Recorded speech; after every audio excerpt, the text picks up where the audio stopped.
Hello and welcome to our next webinar. Been looking forward to this one for a while, and we're going to have a good time tonight.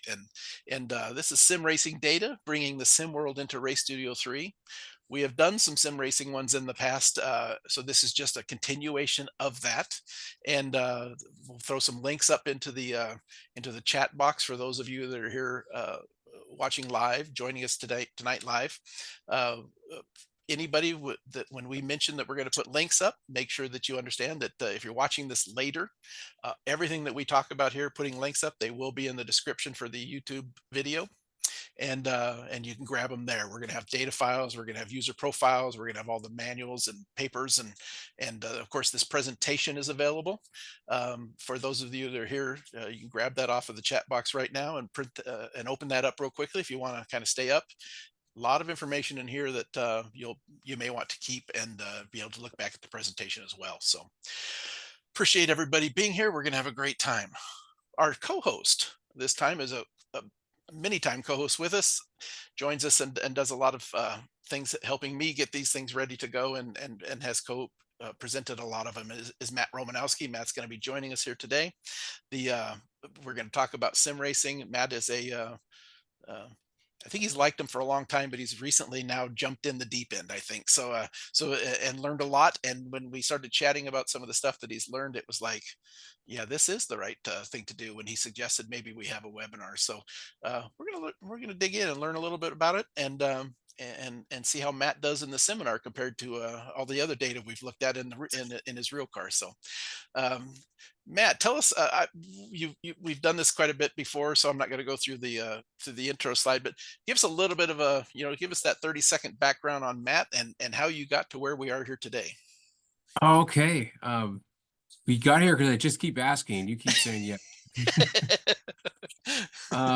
I grew up with a dad that loved cars, and I started playing. And back in college, somebody had a Formula Continental. I asked if I could help with it, and they said sure. And then it's been a pretty fast, pretty slippery slope down from there, to the point that now the little 914 pictured there is sort of like my test bed, and it's got just about 100 channels of data, 90 something, that I get to test all the different sensors with, play with in the software, figure out how it works, share it, and then come hang out with everybody here.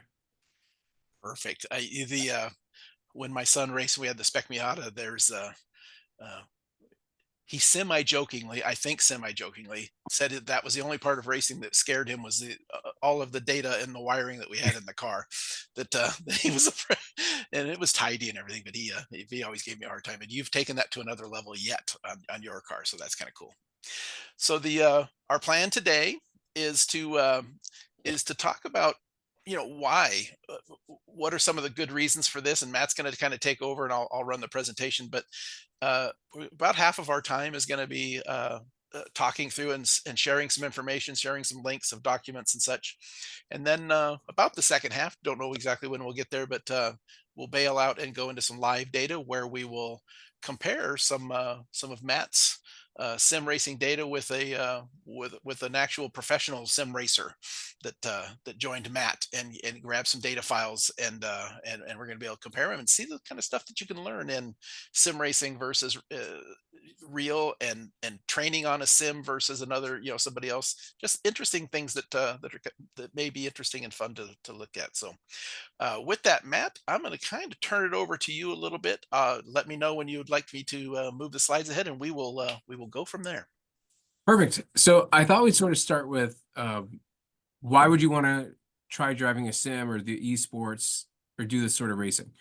And the one that you probably hear from people most common is just to learn a new track. Like if our series this year, we're going to go to pit race. We haven't raced there before. A couple of the drivers haven't been, so you can pull it up in a simulator, drive it, learn your left and right, get some good landmarks from the track and reference points and things. And that's the one that you kind of hear from everybody. The other ones I kind of found as we were driving and doing stuff is one of the really cool ones is when you go to compare data with someone, no more do you have to say, well, his motor's better, his suspension's better, the weather was different. You can set it up that you're both in the same exact car, in the same exact conditions, and there is no variable.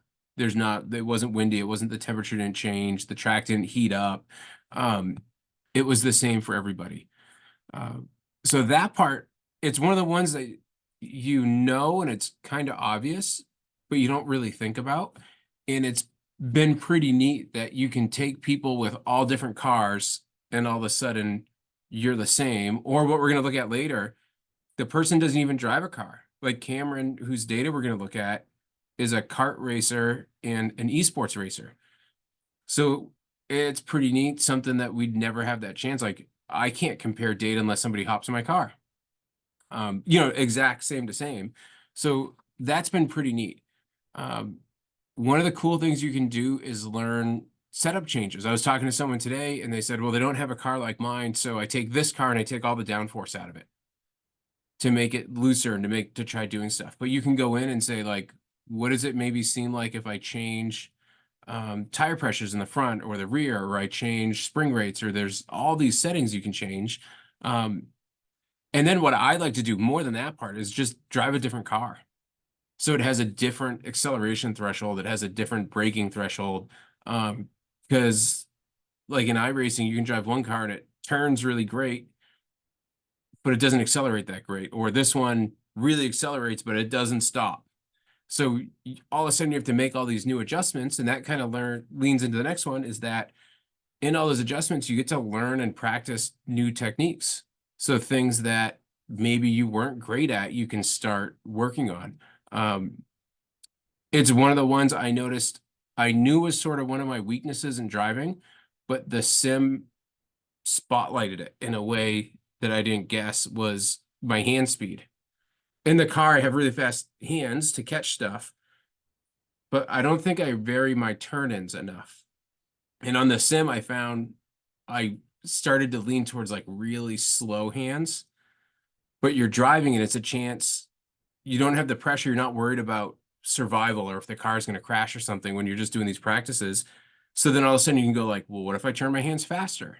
And then you can do it. So it gives you a chance to kind of self-coach and try some new techniques or experiment with things, right? If I turn my hands faster, slower, all those sorts of things. And it's interesting that when you're in the sim, you must have more, number one, a little bit more free time. You can just stop, right?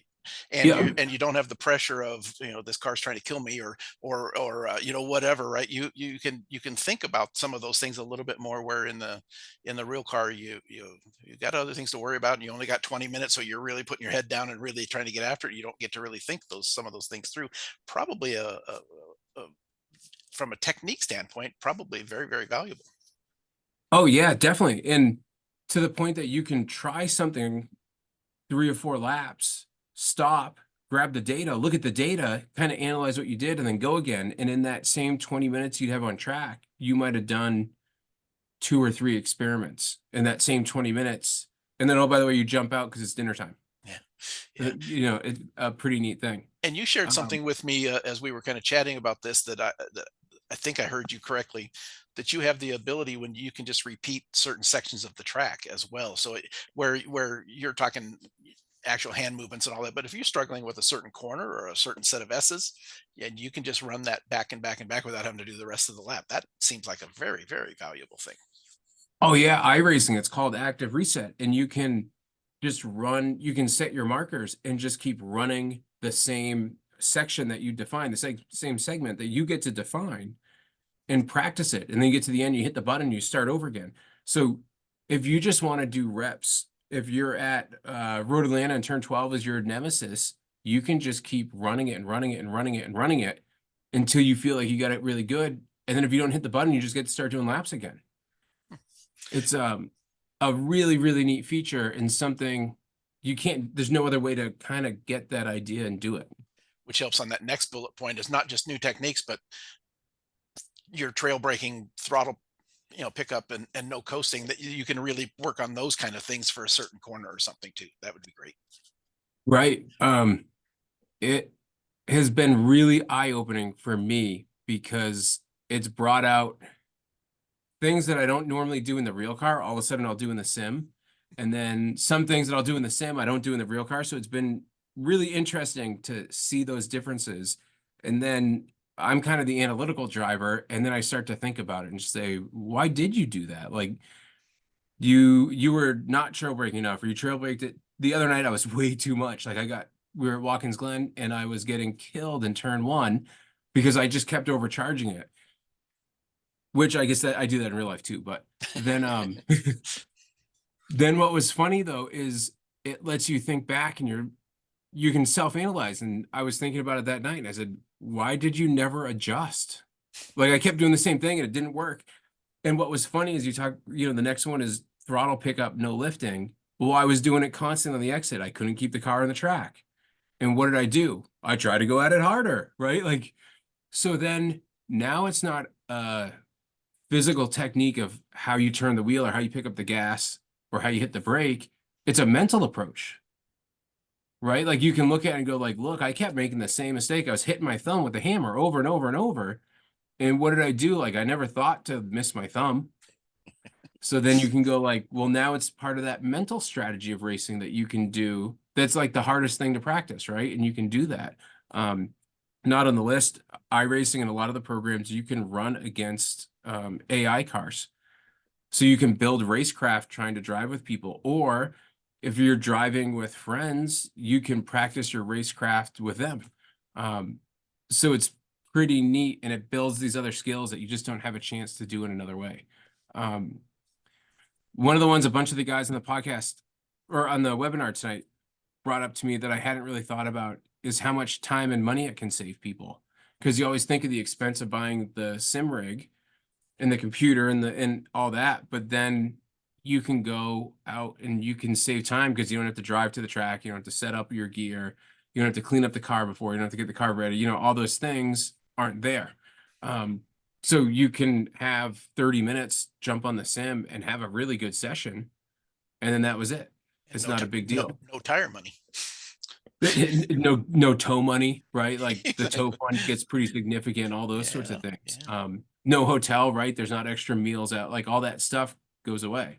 yeah. Um, And fun, right? Somebody commented, yeah, and fun. It says.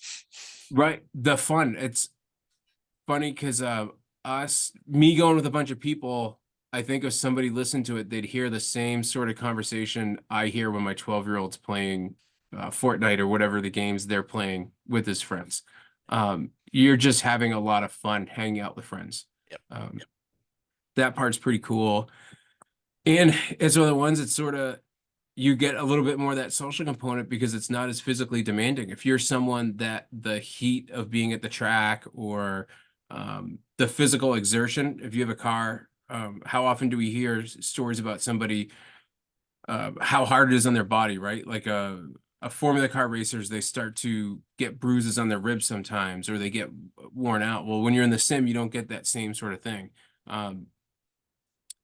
iRacing just Physically introduced, demanding and less mentally demanding too, right? You are having a good time, right? And yeah, if you're not racing it in a league like some of the folks do, then mentally I'm right. sure it's difficult. But when you got 8 or 10 guys you race with on Wednesday nights, that's got to just be Right. less mentally draining. It is, but that messed up turn one is still eating me up, and that was a week ago. There you Um, go. There you go. and one of the cool ones, right? Like how many, I know we have people all over the world in all different spots, but in the Northeast, I have had some cold, rainy October days at the racetrack that you're just cold and miserable. And even if you turn on the rain and the weather and the night on the sim, it's not the same sort of bad. Not simulating that part. You don't have those that moist, Right. wet, miserable feeling, right? I guess you could. You could blow open the windows in the middle of the winter and do it, but it's not bad. The other part is for a lot of people, esports are their own thing. Like I approach this as I'm a motorsports person and this is like an aside, but there's so many people that come the other way and they start out, this is esports. And oh, by the way, I guess I could drive a real car, right? So it's really interesting because it's sort of where the two meet sometimes. And that's what the movie Gran Turismo is all about. Somebody who started in esports and those people that Nissan moved up and through. Oh, and by the way, when you do this stuff, it is still really fun. Like you can have a great time doing it. Fun squared in our bullet list there, right? Oh yeah. And then I'm sure like everybody here probably has even more reasons they got into it. Yeah, But there's so many. Those are sort of the ones that I saw that were pretty neat. perfect. Um, so then the question sort of comes is like, there's all these sim programs, there's all this stuff. Like, why would you use AIM? Like, what does AIM have to do with any of this? In the pandemic, the software team came up with a way you can hook up your AIM dash and a Smarty Cam if you want to your computer. And if you're using a number of the programs, it will automatically run your dash. So now you can make your sim even more realistic. And in the picture, you can see the driver there is holding on to steering wheel 4, and that is being run through the sim just like it was that car. So it's pretty cool that you get exact practice to what you're doing in real life. Um, the other cool part about that is they've made it so you can take those simulator data files, drop it into Race Studio 3, and now you can do all your analysis in a program that you're familiar with. You don't have to relearn everything. It works exactly the same. And it's powerful, right? We can do so many things in Race Studio 3, and so much of the sim data has really powerful stuff. So um, even if you're not into the esports part, say you want to learn suspension settings or suspension design in iRacing, you can get all that suspension data, put it in Race Studio 3, do all your analysis with the new shock functions. So you can get all your histograms, you can do frequency plots, you can do all those things, change the car, go drive it for 10 minutes, put it back in, and look at that data again, and see how it compares. So that's the kind of, if you want data skills, you want driving skills, that's the kind of stuff that to do it in person costs tens of thousands of dollars. To go to the track, to change the shocks, to bring someone, you can't do that. In the sim, it's like 5 button clicks. Yeah, and the training that you're giving yourself, number one, if you had a steering wheel or if you have your aim dash mounted up there, you're seeing exactly what you see. You can work on setting up alarms, you can work on setting up shift lights, you can and get the feel of all that, and then uh, uh eh, and get the data out of it. The software team from Italy did such a great job of making it where you just drag and drop if you only want individual files, or the ability for you to turn on the program you're going to talk about in just a moment, where every time you finish up a session, it's been moved over and it's in Race Studio 3 ready to analyze, right? Like you've already downloaded it. Very, very Right. simple. And they did such a great job. Emiliano and the team did such a great job. The only sad part is we're doing this one at a time when Emiliano can't be here to join us. It's the middle of the night in Italy. So, but because he really enjoys his sim racing as well. So, okay, you ready for the next slide? I am. The other thing, this picture here, while you were talking about the steering wheel, I looked down, look at his foot. I love that. That's fantastic. Look at that. He is hammered down. So, Right. okay, what do you need in Um, order to make this work? right. So the first part is you need Race Studio 3, right? If we're going to get all this data, you can do it. Um, One of the cool parts you can share, somebody else can share their data file from one of these programs with you to use too. Um, so really you need a sim rig of some sort. It has to be a PC to get the data. And then it can be Assetto Corsa, it can be R Factor 2, iRacing, or Assetto Corsa Competition. ACC is what everybody calls it. So if you have one of those, it creates a data file that we can then bring into Race Studio 3 and work with. One of the ones almost everybody has that uses Race Studio 3, but it's not a requirement of it, is the AIM Cloud sign-in. That's something that I have actually found I use significantly more when I'm using the sim. And we'll cover it a little bit after because I think it's got some side benefits that until I started using it, I didn't realize kind of how cool some of those side benefits ended up for you. Another great thing on the sim that you learned something there that while we all knew how it worked, you and I especially, I mean, we tinkered with it, uh, but you learned something that will help you in your actual racing and getting the data from your laptop to your home computer, stuff like that. Oh yeah, Very cool. Very cool. You ready? I'm ready. Okay. Sim rigs. How crazy do you want to go? Right. So in the top left is like the basic sort of setup that you see a lot of people get. A lot of times they come bundled. Um, those can be, I think you see them from 100 to a couple $100. It all depends how crazy you want to go with it. That's a rig that a lot of people get, and if you're a great driver, it's probably enough. To the right of that is sort of the next level where maybe you get a monitor stand. They have some really cool. I saw iRacing has them on their website. Is these? It looks to me sort of like a beach chair, but you can mount your steering wheel, your pedals, and everything on it, and you're in a nice seat with it. Those look pretty neat. And then some of them, they have them that fold up. So like if you're in an apartment or you don't have a lot of space, you can fold this thing up and put it in a closet. Or the smaller rigs are really popular with people that really don't have the space for it. Or the budget is you can clamp that steering wheel on your desk and you have the pedals and you're in and running. Is one of the ones I'm not ashamed to say I do it. A lot of the times I use the paddles on the steering wheel to shift, even though I have the shifter, because sometimes I don't want the extra challenge of trying to drive and do the shifter to interfere. When I teach students on the track, if they have like a new Porsche with the PDK, I always put it in automatic because it takes that whole other set of skills away so you can focus on what you're doing. So especially if you're trying to learn a track, don't get caught up initially in trying to shift. Get caught up in the left, the right, the brake, the go, and then add the next component because you can break that out and add. That's a great idea. The green rig is actually what I bought, and we're going to cover this in the next one. The next one's a big, huge hexapod rig. It's what I would love to have. That one's a picture of the Dallara rig in Indianapolis, and then they have another one in Italy. I don't know if there's any pictures of it. I think, a company like Multimatic or the F1 teams, they have these sorts of crazy rigs. If anyone knows a picture of a cool F1 rig, please put it in the comments. I'd love to see it after. But you can go from the most basic, you stick it on your desk, all the way to these. One of the things I think is pretty neat about sim racing is on YouTube, there's a ton of videos from esports stars and professionals in sharing how to coach and do better.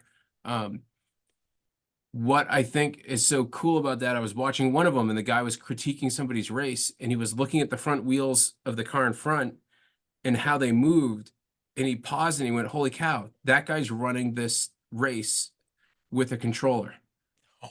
Like an intent, because he said the wheels Pop, went pop, pop, like pop, 0 pop, to pop, full. pop. No, they went 0 to full. Oh, So they all just the kept way, wagging. all the So the way. guy was like tapping on the button, right? And doing really well with it, like an awesome skill set.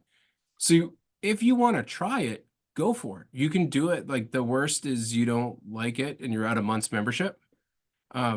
And I think the one for ACC, it's like $3 to buy it. It's really not an impediment if you want to try it. And if we look at the next one, Okay. this is where I went. So part of my planning and everything was I wanted something fairly easy to get. Like I didn't want to have secret handshakes and trying to get stuff from all over the world and waiting months and months. So I had kind of picked stuff out in the mid tier of kind of where everything was that it was good enough. I wasn't going to want to upgrade really soon, but not so good that I was going to spend a fortune. And near me, there's a company called Micro Center. They've a bunch of stores around the country, kind of major markets. So I went down, not with the intention of buying anything, but to check it out. The salesman was so good and so helpful and changed everything I thought I wanted. So I got a better setup. That I bought it because he was a commission guy, and I said he deserves every bit because he helped me so much. So it is one, if you haven't tried them a lot, I would highly suggest to hang out with a friend and try it out, go to a store, try to hang it out. There's a number of I don't know exactly what they're called, like esports businesses that are popping up that you can go somewhere and use their sims to join a race league. Like do something to check it out to see what you sort of like. So this is my rig that I did is I thought it was pretty cool too. Tony Kanaan, IndyCar racer, has his setup, and then one of them's called the Pista Gaming Rig, just like an MXL Pista. So I'm like, well, I have to get that one. And then I got the rest of the components. I got the seat and the rig. It came with the monitor stand. I bought a Moza direct drive wheelbase and their steering wheel because it seemed like a really good value on all of them. And it's a 16 Newton meter, so it's if you turn it to 16, it wears you out. It's too strong, so it never isn't enough. And the one that everyone really advised me, and I think they were right, is I bought a good set of pedals, which were a lot more money than I originally thought, but they're better than my 914. They actually made me think I need to fix the 914 pedals to match the pedals in my sim, right? Total opposite of what I thought Now was that's happening. funny. That's funny. No, Yeah. your sim has better pedal feel than your race car. And I don't know when they'll end up in there, but the set of pedals I bought for the 914 are a lot more money than that. Yeah, There'll be a lot more work to them out. yeah, boy, I bet. We did share the prices here, and I know some people will. And Matt and I actually chatted about it a little bit. We put a lot of thought into a lot of these kind of things. At least I know I do on all of the webinars. And maybe it's not in the best of. Some people may think it's something we shouldn't have done, but I think it's important that people see that this is a good chunk of money, but it's not a ton if this is something that you're into, and people needed an idea of what these things cost is if they're watching this and thinking about getting into it. I think it's good to understand a mid-priced system. So there are cheaper and there are more. So I think Surely, and in these, it doesn't include the computer, the monitors. But this, like these components that I picked out, if you bought this rig, you would be happy. Like I can't imagine you're not happy because I know people that spent twice as much money and it is 5% better. yeah, So this gets you to the point that you have something that you're not going to outgrow, that's really good. You can drive on. You're not going to regret that you wanted better pedals, you wanted this or that. There's adjustability in it. It's really great. I think, I'm not an expert. I showed it to experts. They said it was great. yeah. Um, the computer part, I didn't go into. I'm not really a supercomputer expert. You can do computers from a couple $100 to tens of thousands. I think to really drive a really good system, like I have triple monitors in the $1,000 range, you can probably come up with a computer that's really good. Needs that the with the triple monitors, it needs the video card that will drive three. Yes. That's the bigger. Yeah. It, a lot of computers are pretty powerful nowadays that will run things. But Obviously. I ran this setup on a single monitor off my laptop. Uh, uh, And it was like pretty good. yeah, perfect. So if we hop to the next one, Okay, now we're going to start talking about you've got your rig, you've got your computer, you've got all your stuff, and you're getting ready to go. There are some things that will make this easier. And AIM has done a lot of things with Race Studio 3 to make this easy, but you're going to talk about some yeah. of the details to make it even easier yet, and some of your experience. Yeah. So I started out in iRacing, which is the sim I think a lot of people use. It's the one I started out using the most, is you have to hit Alt L when you're in the session to start recording data. I think that's sort of the same as putting your data logger in your car on a switch. And how often you hear someone say they forgot to turn it on. Yeah. It is constant. So what I did is you can also go in, and iRacing has what's called an app.ini file, and I gave the setups here. And if you Google it, there's a ton of tutorials and stuff on it. You can go in and make it so it always logs your data. And then the other key one that Tice, who can't be here because he's in Europe as well, told me about is you can go in and set the logging so you get 360 hertz data on all the channels instead of just 60. So now you get really good shock data and you get those extra things. Again, two things you don't have to do, but it makes it easier. If you're going to run ACC, AC, or R Factor 2, so Assetto Corsa, R Factor 2, or the ACC, I think the key there is you run the AIM Sim Manager, which is a part of Race Studio 3. We have a great set of instructions we'll share on that and how to set it up. And then it takes that data file, and then with one click in Race Studio 3, it imports that data for you, and it makes it super easy. One key that we got from Emiliano as we were kind of prepping for this is, without going deep into it, the way they handle the coordinates inside the gaming systems is a little different. So if you're in ACC, Assetto Corsa, or R Factor 2, and you can't get your segment times, shoot an email to simracing@aim-sportline.com, and they can go ahead and add that up for you, or you can use the software at AIM Sportline, and they make a little edit, and then the next time there's a new release of Race Studio 3, it'll fix those things. And it's a deeper conversation about how GPS works and how the sims handle it and all that. The easy part, you send it, say, hey, would you mind helping me out? And they'll take care of it. Again, this is not not an area that I'm very strong in, but Matt and Emiliana were talking about that were nice enough to CC me on the notes probably 3 or 4 days ago of a problem. And just yesterday, I had a phone call from somebody, and we're looking to had the same problem, and it like rung a bell with me. And I go, I think I know how to solve this one on a sim racing problem.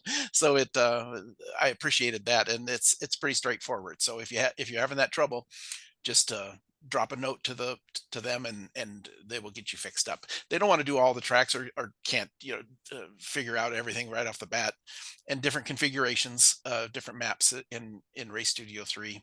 So you end up they just have to do this little bit of work and then throw it in there and it's done. Right. And two questions we can hit while we're here before we get too far is Bruce asked about the field of view. I'm not a super sim expert. That's a super lengthy sort of discussion. You can find hours and hours and hours of videos of what monitors to get and field of view.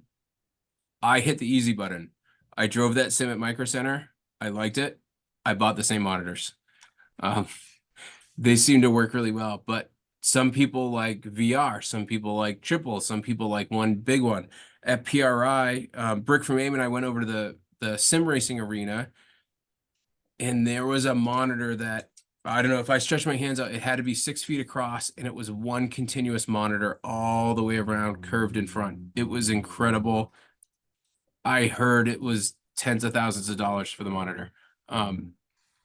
It kind of what fits your budget, what you want to try out. The other one is a great question from Patrick about if setting up AC similar to ACC. Exactly the same. You set it up in ASM. So you start that program before you start running. You close Race Studio 3. There's a drop down, and you just pick Assetto Corsa instead of one of the others. Start it up, and you're running. Really easy to set up, and we can drop a link in there for you. It's off the AiM main setup, and actually I see the links up Yep, there. I already threw them up there for you. You just, if you click Assetto Corsa or ACC in that link, it'll pop up with the documentation on how to set it all up, and it's just that easy. To be honest, I thought I was sort of doing something wrong when I first did it, because I'm like, well, there has to be more. And it just does it. It's terrific. Perfect. Yeah, they created great processes, number one, and then some pretty good documentation. So it's not nearly as hard as what you might think it would be. Yeah, and then Tim asked a question in the chat. Do you know what the log setup to telemetry setting under 360 hertz is? So the way I found that is it opens up in a notepad file, and I just did Control F to find and then put telemetry, and these were the two spots that pop up. That was sort of my easy way to do it. Oh, are you supposed to change to 0 to 1? Yeah, I think it's just a 1 to turn it on, right? It's a 1 to turn it on. 0 and there's a is note in a there to no do state, it. and a 1 is a yes state. Correct. So you just make auto log if you want that. You make it 1 instead of 0. Same thing for the 360. Make it a 1 instead of 0, and it turns up that rate. Perfect. And if we hop to the next one, perfect. All those links that Matt right. just talked about it, and we talked about in the chat, those are available obviously in the YouTube description for those of you watching it later. Yeah, and if it's something that we don't really cover, shoot me an email, and I'm happy to try to help, or we can Google it and figure it out together, because I'd love to learn it too. So iRacing kind of specific, because I think that's where a lot of people end up. The real keys, remember to either hit that L or edit your app file so it always logs. And then I set my computer so the ASM, that AiM Simulation Manager, just runs automatically. It ends up in the system tray. It doesn't cause any trouble. I do that, and then that gives you an option in Race Studio 3 under conversion of files to just bring everything in really easy. But you can also drag and drop the files in. So in iRacing, it's an IBT. Assetto Corsa, I think it's an ACC file. All those files, you can just drag, drop it right into RS3, just like it was somebody's XRK file, and it works that easy. It's super, super slick. The same process you're used to. Yeah, a lot of guys wouldn't know that and be be able to drop those native files. A lot of people don't even know that's how you can bring in XRK files if you're not doing an actual download. Maybe somebody shares one with you in an email or something. If you put it onto your computer where it needs, in your hard drive, wherever it's going to be, it's the same rules there. It has to be, once you import it from a spot, it needs to stay there. If you import it from an email, that email has to be open in order to look at the data later. So put it onto your Yep. hard drive and then just drag it and drop it into Ray Studio 3 right on top of the of your file name, test name list, and XRKs or the sim files will just automatically open, go through the process. You don't have to do these import steps that a lot of people think you have to do. So Yep. very cool. Very It's cool. a neat feature that I'll say I did not use a lot until I started working on the sim, and I had all these windows open on big monitors, and I could just drag it over. Yeah, yeah, I'm to the point where Super neat. that is my go-to way of bringing data in nowadays. So Yeah. it's always has been. So okay, let's go to the next one and talk about Um, the cloud. the cloud, it's a feature I have certainly used. And as my son's getting into karting, we've used it a little bit more with him because he's got a laptop and I'm sharing files with him. And then when I got the sim, my sim computer really only has iRacing, ACC, ACR Factor 2 on it, and I think Race Studio. Like I don't have anything else on it. And I got these data files and I said, well, what am I gonna like? Do I have to bring the drive out? Am I gonna like email them? And I went, no, there's the cloud. And it's all me. So I uploaded it to the cloud. I let it run. The screensaver comes on. That computer's on, and I have mine out in my garage. I come in the house. I fire up my laptop. Usually by then or shortly after, the file's in the cloud. I download it. I import to Ray Studio 3, and I'm done. It's super, super easy. And the way I move everything. And then one of the concerns people have with the automatic file logging in the data systems is, or in the simulators, is that you can fill up your hard drive because you get all these big data files. Because there's iRacing, I think it's 100 something channels that you get. So people worry it's going to fill it up. But the cool part with the cloud is you can drag and drop into Ray Studio 3, you upload it to the cloud. Now it's in the cloud for you. You can delete it off the sim computer so that hard drive doesn't fill up, and then download it to your laptop or your other computers, and then you have your data over there. Or you could really delete it in both places, but it still lives in the AIM cloud. So you can always get it back. It surprised me at how powerful this was all of a sudden.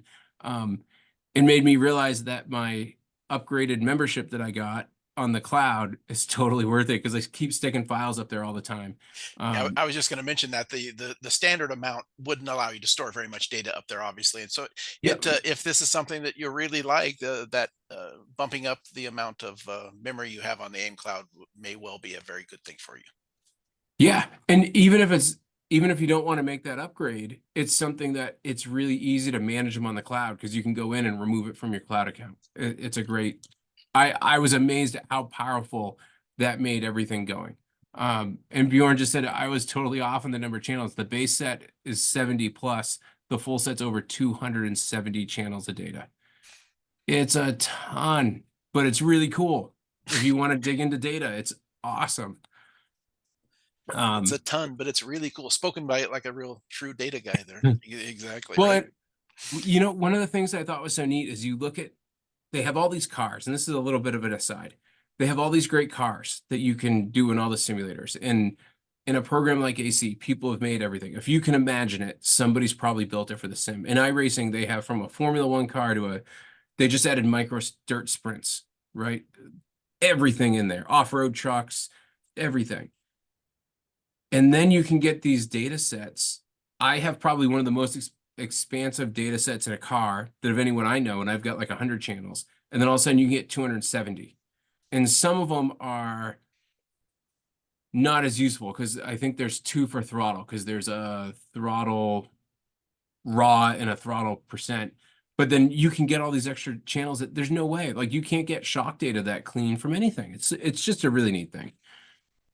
Okay. So if we hop to the next one, and then this is what was really neat. So quick little story about Cameron is I met Cameron when I started with Porsche stuff 26 years ago. And he was, I don't know, like 4, 5, 10, something like that. And then he came up, he got into go-karts. I hadn't seen him in a long time. And in the interim, he became a esports racer to the point when I started hanging out with him, and it was at PRI, and he drives for Samantha Tan Racing. He was out there to race in the esports racing they had going on at PRI, which is a full televised commentated event. And he does coaching through Advanced Motorsports. So I ran into him, and then I was like, hey, we should get together. You're still in New Hampshire. And then it actually turns out he works across the street from my office. Like, as the crow flies, he's not a quarter mile across the street through the parking lots and everything. Small So world, small world. it's super funny. And then, I started talking to him. I said, hey, we should do some stuff together. This is pretty cool. And I've been doing some iRacing, and I said, hey, can you send me a couple laps of Watkins Glen? He goes, yeah, no problem. So he sent him over, and then I put my data on it, and then it keeps eating me up. And that's what we're And I'll about. show And you that's what why. about to look at. So That's what we're gonna get into. as I'm going to unshare, I think that's the last slide there, right, Matt? Yep, that's it. I'm going to unstop my share, and Matt's going to share his Race Studio 3. And while he is doing that, I'm going to put up a couple of links in the chat box of the previous AIM webinars where we have talked about sim racing. So those of you that are in the chat, grab those if you wish. Those of you that are watching it later, all the stuff we've done on sim racing will be linked into the description box of the YouTube video. So that'll be coming up while you're doing that. Okay, Matt, we've got about 15 minutes for you to show us just how fast your car is in iRacing. So a couple of neat things with Race Studio 3. So when we talked about being able to drag and drop a file, it's this main area right here under Watkins Glen. You can see all these files. If you drag and drop a file in, it goes in. This is a bunch of data from Watkins Glen. And what's pretty cool is you can always use all your database filtering. Still works. So if you just want to see just your sim from iRacing, it'll take those out. If you want just your sim from AC, you can filter all that out. You can see the sessions I have on the cloud. So Cameron and I did it, same conditions, same car, the whole deal. I think he might have been cheating. He did a 208.6. I did a 213.3. So he got me by almost 5 seconds. Like, we can call it 5 seconds because it's close enough. I'm sure it was all of the Porsche 914 size motor you probably had in the car, not driver skill, right? I am sure. And what was sort of funny is I thought I might get out of this one without one of those jokes. Sorry. All good. So as I opened up the data, and one of the things that's in that set for you is I made a quick profile with a time distance, some split times, a scatter plot, and some suspension analysis that I could share with people. So if you're using iRacing, it gives you somewhere to start. You have something you can open up, play with. If you download this data to make it a little easier, one of the really funny things for me was I realized I did it and I clicked channel report because that's always my first thing. And then I went, these cars don't blow up. I don't have to worry about the motor. It caught me off guard for a minute. And then by the time I was done, I was like, you know what? You could use a channels report and get some other cool stuff out of it to see how you're doing. So I think eventually I'd probably add one. But we pull it up, the first thing we look at that Raj always says the money channel, right? How fast are you going? And I looked at this and I went, man, I stink. Like, I've got some work to do to catch up to this guy. And I showed it to Roger the other night, and he looked at it and he said, well, hey, like, your brake zones are really good. You overbrake, but your brake zones are pretty good. And I was like, yeah, all right. So I got something going for me, right? Got a plus out of this so far. And my full throttle is really full. So I got that going for me, right? So we got 2 things down that I'm doing good. The one that stood out to me so much was the bus stop. And what's cool is I always tell people is sometimes you don't realize is that I have the track map down here. And as we go through the data, we can see with the dot right where I am. And we can see this is right in the bus stop. And I think the big difference, Cameron had me by 12 miles an hour. What made me feel a little bit better, I sent him the screenshot in a text message. I said, man, you got to show me what you did. He goes, well, what I do in the sim, you can't do in real life, but it's fast. So then I felt a little bit better about that one. Um, as Launching, I look, he was launching it in there, huh? right. Um, I still don't know what he did, but hopefully tomorrow I'll get some more details on it because I'll tell him that I told everyone how much he whooped me. Um, some of them 6 miles an hour down in turn one, right? That one kind of hurts. Here I was faster, but we'll take a look at that because it didn't help me at all. Um, a little bit off here and down in the toe, a little bit off in the heel. This one, haven't done a lot of data analysis. My apex was just way too late and I had this other bobble. So one of the things, as we start to look at it a little bit more, that really caught me off guard is on the exits, you see this dip in the speed trace. And we see it 1, 2, 3, 4 times. And the big one, just added that. Yeah, that's This one, pretty. Yeah. yeah. That one's in the middle, so I give myself a little bit of credit for that one. And that one's a better explanation when we dig into it. Okay.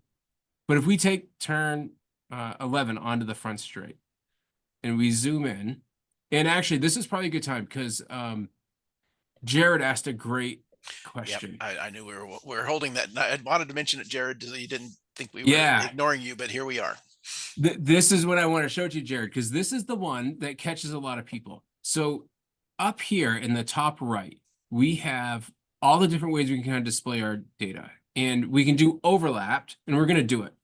It puts all our data charts on one. And to me, this looks like a bowl of spaghetti. I can't make sense of it. Even, I've looked at a lot of data, and I get an idea, but it's way too busy. On the opposite end, we can go to the 3, and then it tiles them, and it puts each one on its own. But we don't get to pick the order. And if these had different names, which is Jared's problem, is we have brake percent in iRacing, but in his car he has brake pressure, so we can't put them together. So the middle option is like a mama bear, just right, is mixed. And in mixed, when we look at our channels list over on the left, we have this number next to it. And in these numbers, it tells us which of these tiled graphs we get to put it in. So as we click on them, it will move them down. One of the neat little tricks I like is that if you hold control, it brings the number back up. And the second trick for you, Jared, is right now we see all these channels are colored red because they go with my data set. So if we click on Cameron's data set with the green, it'll change these to green. Now we're working on his, and we can change his separate than mine. So what you're going to do is you're going to open both your data sets, put it to tiled, set the order you want, go to the iRacing or real life data, do the same thing, and you can overlap them how you want. And that's a good Common thing, short, even and that's a short-term fix. The other, as you're thinking about what your next thing is, the second short-term fix is right here in Race Studio 3. If Matt hovers over that channel name, you'll see that little cogged wheel shows up. And you can go into that and you could change the name, which will help it. I don't think the unit is going to affect you as much. It'll be in the same box, so if the name matches. That's another yep. short-term thing. And then the longer one, and Matt may end up doing this down the road, is he's learning. He's going to want to compare. If he had an MX5 cup like car like this, he would want to compare them. He would just change the names in the car to match what he's going to get in the sim data, and then it comes in and you do that in the configuration, more of a long-term fix. So you have some options there to do those kind of things.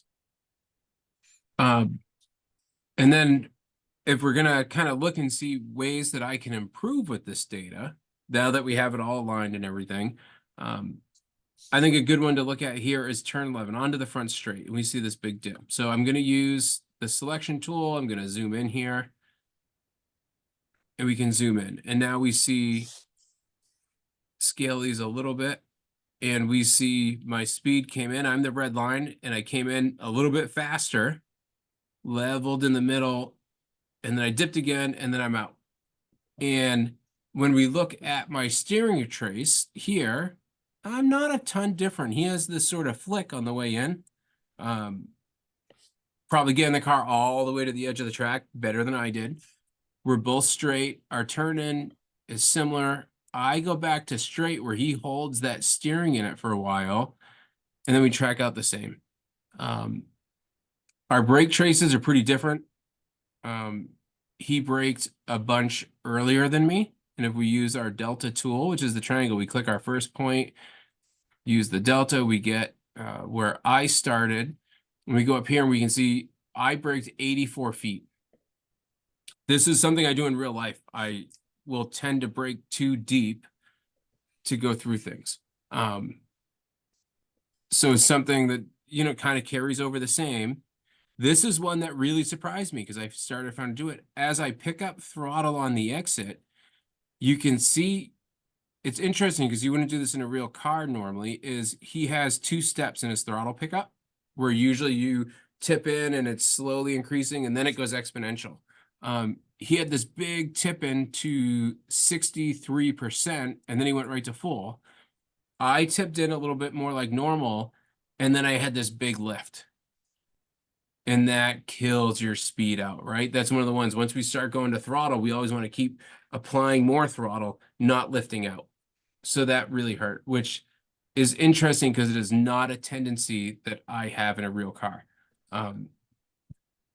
I take it back. It was, as I've thought about this more and more, it's one that I don't think I have the number of references in the sim or probably in real life that he has. So the more references he has a better idea for the break point. He has a better idea for this entry speed because he has all the references on the way. Same thing for his throttle pickup, his track out, all those things. And what's pretty neat too that I thought was cool is in the sim data as well, you can still use the Google Earth overlay and it'll pull us in and we can zoom in and see the difference in the lines that I tracked out so much earlier. He held that steering in and had a much better trajectory on the way out. And you can see I was lifting on the exit where he had already been full for so long, right? He picked up full throttle. I start decreasing throttle and he's just at full throttle for that. Like we use our delta again quick. He had an extra 260 feet of full throttle. Holy cow. That's a lot, right? Like You even surprised yourself. The other thing that I amazing. have found, the other thing that I have found in real life and working at data and looking at stuff, when you have to lift and you've got the understeer thing happening, pushing of the front tires, it really pulls speed out of it. So it's a double whammy, right? The car's already Mm-hmm. bound up. You get out of the throttle. Look at how fast your speed trace drops. It's Right. more than just a lift at that point because you're so bound up already. So it's a bad thing. I hear a lot of driver coaches talk about it. You figure out that spot when you can get back to throttle, but when you do, you're able to commit. That's the point, right? As you mentioned, if you have to come out of it at all, you've just lost yourself a ton of speed on the following straightaway. Certainly. One of the other things that caught me before I even jumped in the data, he sent me his list of laps. I look at his lap times. His basically his second lap after his out lap was a 209.2, 87, 86, 88, 85, And then and then his in lap, right? Like that's really good driver. That's professional grade. There's no wonder he's an esports driver, right? yeah, You look at mine, 14.2, 14.1, 13.4, 13.3, spin, 28.8. spin. Like, oh yeah, this is like my 5th attempt, right? And he did it, and then he's like, if those aren't good enough, let me know and I'll just do it again. Yeah. And the funny part is you just contacted him and said, "Hey, can you do an MX5 at Watkins Glen?" It wasn't even like this is probably his normal thing, right? And so Oh no, out of the blue, I just sent him a text. I'm like, hey, for the webinar, can I get some data? and Yeah, no boom, problem. Right. And then half an like hour he later, sends you me this got stuff. data. And I'm not going to admit to how many tries this took me to not have a wreck and give you 6 good laps. Oh no. But yeah, I mean, it just humbling, right? But professionals versus not, and a chance it gave me all these things to work at. So while I joke about it and I'm always good natured about it, there's a lot of room for improvement. And it's cool Yeah. because it gives me a new challenge as I'm doing it. It's pretty fun.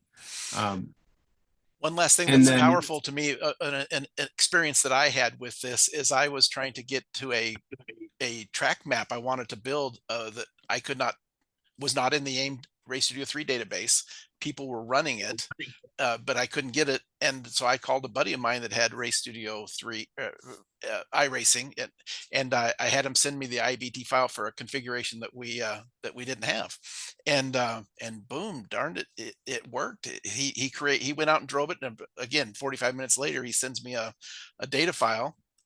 And he sends it to me. I brought it into Race Studio 3. I created the track segments, the track map, and the track segments I wanted, and boy, what a wonderful, wonderful tool to get something like a track that may not be in our database yet, or a different configuration that you're able to run in iRacing. Pretty cool.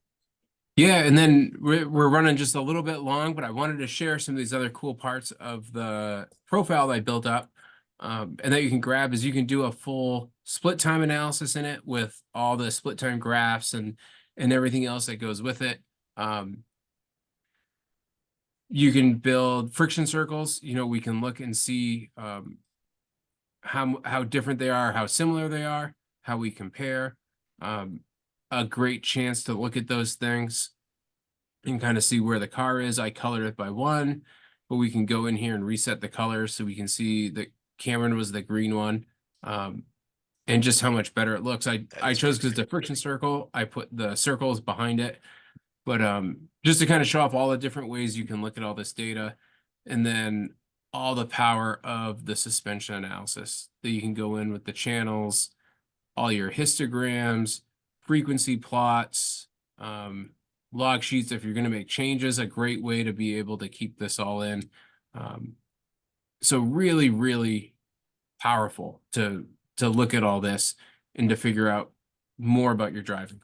A couple of questions I saw Bruce asked, do I know what his rig is? I'm not sure what he has. The last picture, I don't know if I've ever seen his whole rig. I think he has an 80/20 rig, and the last picture I got was his MXP mounted behind his steering wheel that he uses for his extra display.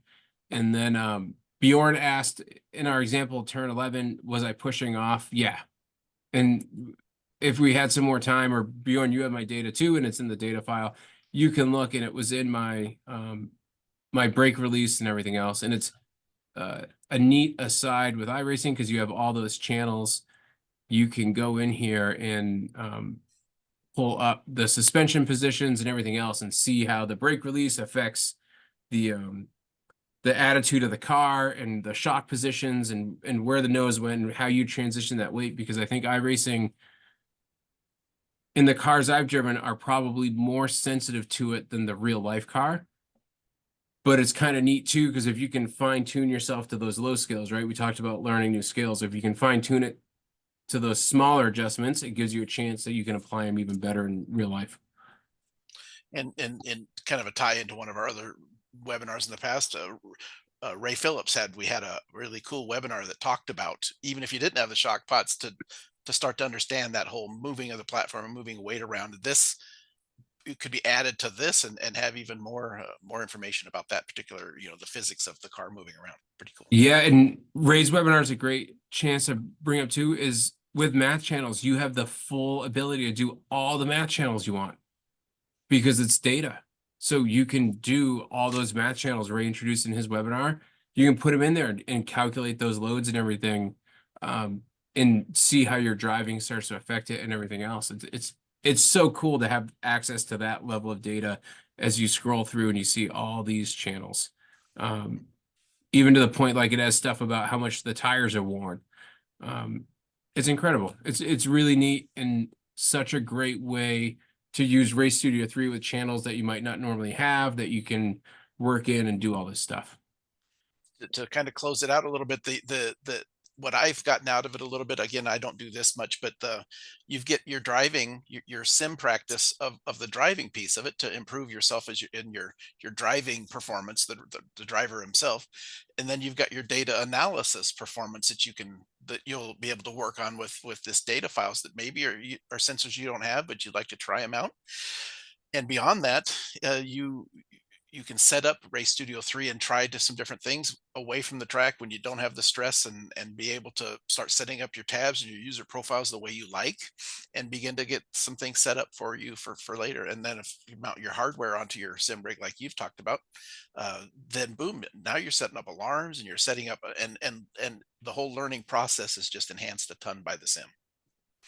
Um, to the that was something I never thought of before that you just made me realize is that if you want to get better practicing with your data, it's the perfect chance because you can set up like kind of mock the real world. You can drive a sim session, bring in your data, import it, do your analysis. You know, you have your profile set up, do all your analysis, try to figure out what to do, and then jump back in the sim and give yourself that set a 10-minute timer.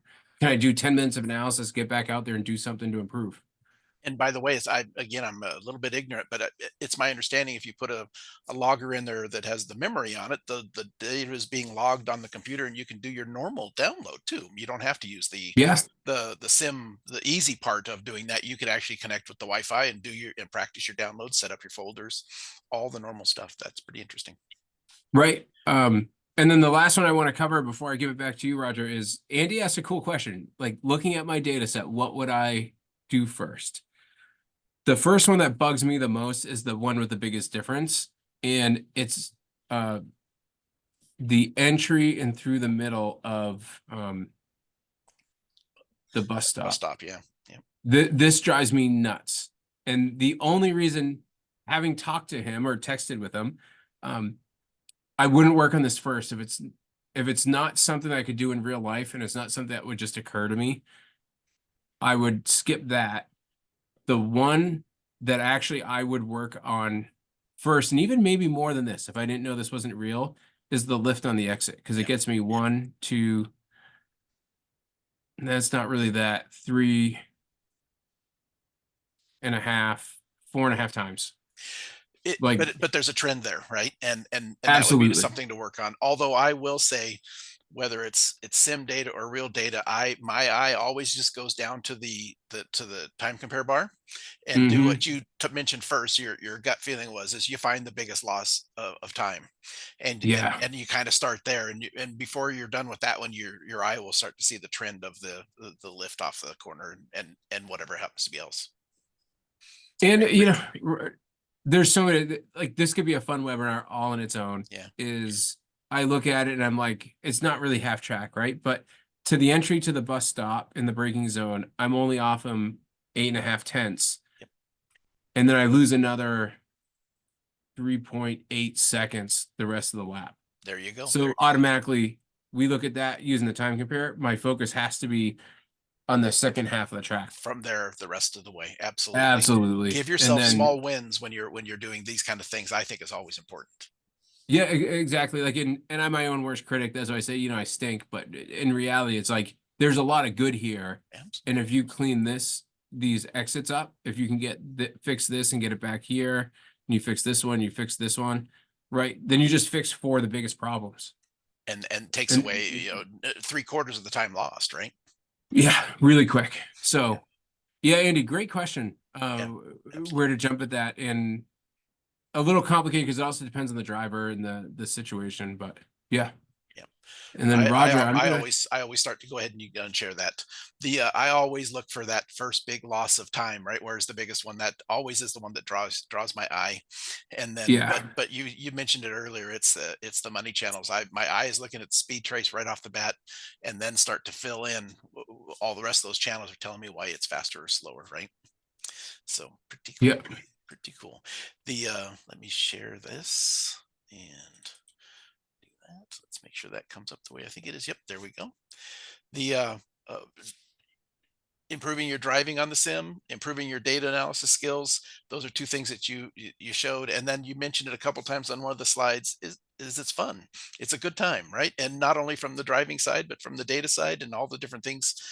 It's a good time. So I'm glad this is out here for everybody to be able to do, and it's an enhancement to some of the stuff that we our training and support side of it as well. So I'm tickled.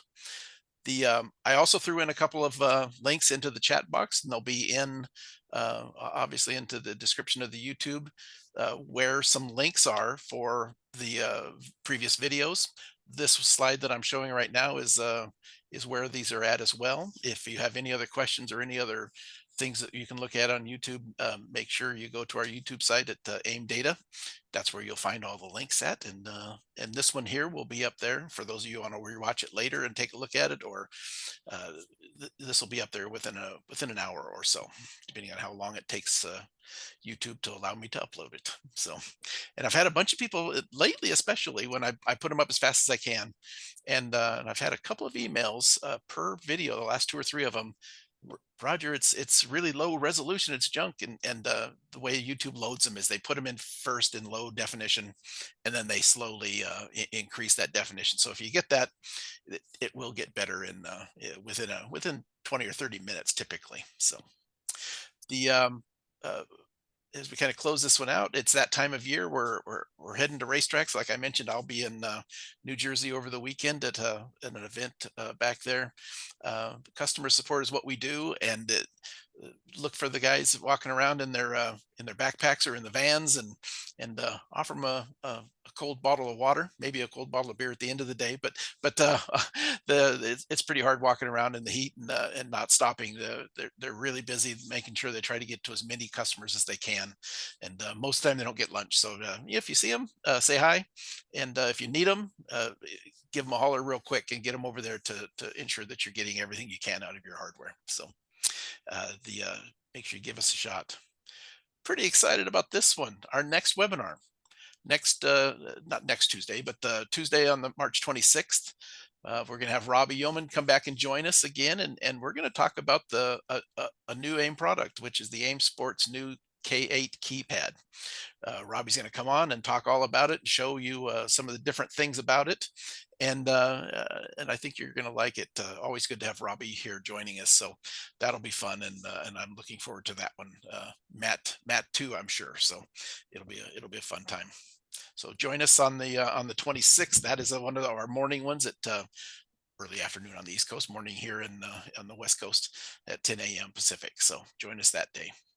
The some contact information we've chatted about. In fact, there's Robbie right on top of the sim rig, so we got the right picture for this talk.